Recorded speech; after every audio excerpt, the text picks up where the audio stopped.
Benda ni aku ambil masa 10 tahun untuk belajar pasal bisnes. Tapi aku cuba share dengan hampa dalam masa 1 minit ni lah. It's a quick tip yang aku belajar dengan Alex Hormozi.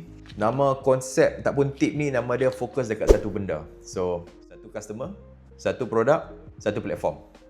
3 ni saja. Tapi keyword, fokus satu sahaja.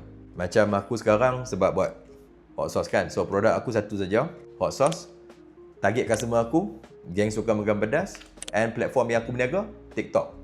That's it.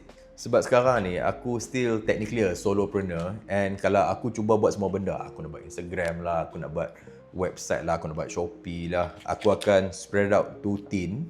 So, peringatan yang aku buat untuk diri aku and untuk hampa jugalah yang mana mungkin tengah solo sekarang ni, simplify your business.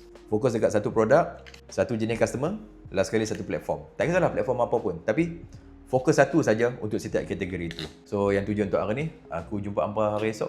Bye!